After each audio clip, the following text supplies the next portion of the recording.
Justice League Dark number 14, written by Jeff Lemire, art by Graham Nolan. This is picking up right after the last issue where Zatanna and Timothy Hunter opened up the books of magic and just kind of teleported away.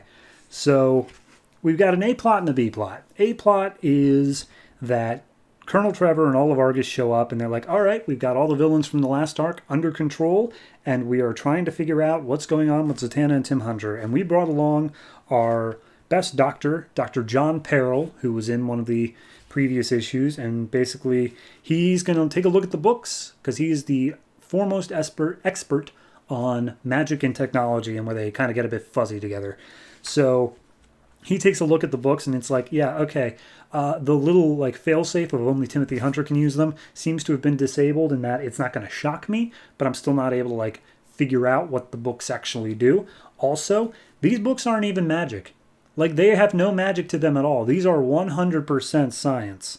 The only thing that's magic about them is they don't have a power source, which is probably where Timothy Hunter came in. Like they're fueled from magic, but they're all tech.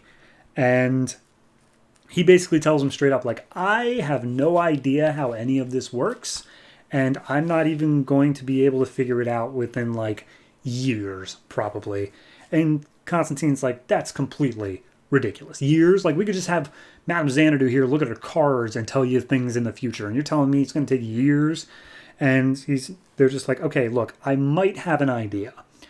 If we can manipulate it so that it seems like Timothy Hunter is using the books again, then maybe we can get it to do its thing again. But in order to do that, I'm going to need the absorption magic that Dr. Mist has.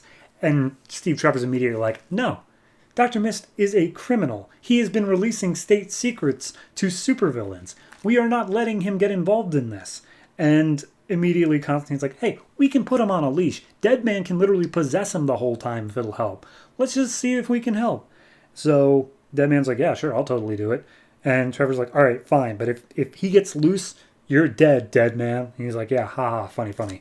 So the end of the issue is Constantine feeling bad that he had Zatanna and Timothy. He promised they'd be safe, and they weren't. And Xanadu's like, yeah, no, I also got Timothy involved. Like, we're both to blame here, but we'll go get him. And then Phantom Stranger shows up, and he's like, hey, hi, I'm not really here for the whole Zatanna thing. That's a you thing. But I'm here to tell you that there's a war coming. It says a war between the three, and it's a time that Constantine and Co. has picked a side, as we see that Pandora is also nearby watching. So that's the A plot. The B plot is that Black Orchid, Frankenstein, and Amethyst are all bored after the fight. And they're just chilling out in front of the House of Mystery. And they're like, screw it. Let's go check out the house. Why not? Let's see what's up. And Frankenstein's like, I don't think that's a good idea, guys. And they're like, psh, you chicken Frankenstein? So they go into the house and they just start walking down the hallways. And they get into a room that seemingly has not been touched in like decades. It's just horribly dusty. No one's been in there. And Amethyst looks into the mirror and she sees that her two friends are both skeletons. And she's like, oh, it's a magic mirror. And Frankenstein's like, yeah, it's probably just a trick. It's whatever. But then skeletons start climbing out of the closets and under the beds and starts attacking them. So they're like, all right, well, this isn't a trick. Let's get out of this room. So they leave the room, but instead of ending back up in the hallway where they came from, they end up in a ballroom where a whole bunch of people are dancing and they're all wearing masks. And it's like, okay, yeah, we probably shouldn't have gone inside the house. Frankenstein, why didn't you stop us? And all the people are like, oh yes, hello everyone, our guests of honor are here. It's finally time for our lovely meal. And they all take off their masks, but it turns out they aren't like masquerade masks, they're full people masks, and it's all bug people underneath. So they start chasing them down to eat them, and they dive into another room. And as they get inside, there's like a giant Mayan stone head, and Black Orchid is just squaring up in front of it. And Amethyst is like, what are you doing? It's like, this thing is going to jump out and attack us in like 10 seconds. We all know that's going to happen, right? And then the head comes to life and she just decks it in the nose and be like, I told you, I said it was going to happen. So they keep on making their way through rooms. Like statues were attacking them. They just keep on moving through and trying to find a way out of the house entirely. Until finally they end up in a library. And this place doesn't seem to have anything attacking them. But as they look through some of the books in here, they're like, oh, hold on. Each of these books tells a story of like something that we encountered, which means there's probably enough rooms in this house for each of these books, which is way too many rooms. So Black Orchid just blows a hole in the wall and manages to make their way in a hallway. And they say, all right, everyone, peek into the room, see if it's the main entryway. And if it's not, don't go in. Stay in this hallway. So they each see some weird stuff in there.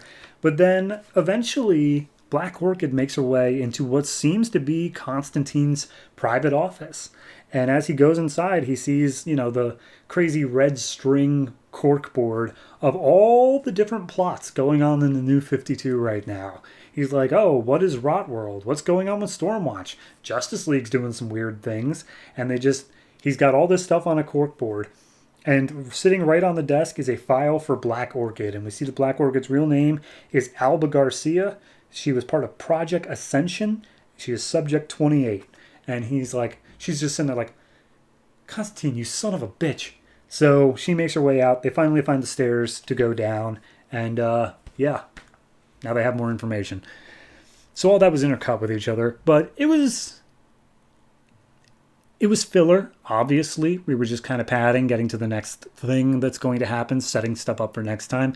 But it was entertaining. I did have fun with the B plot at the very least. And the A plot, it moved the plot forward. We're figuring out what we need to do here. So it's a good way to get the action in what otherwise would be just a talky issue. So yeah, I'm okay with it. Overall, I'll give it a 7. Mainly out of that corkboard scene, because they really take time to focus on every single aspect of it. Like, they're like, no, Constantine's playing a bigger game here.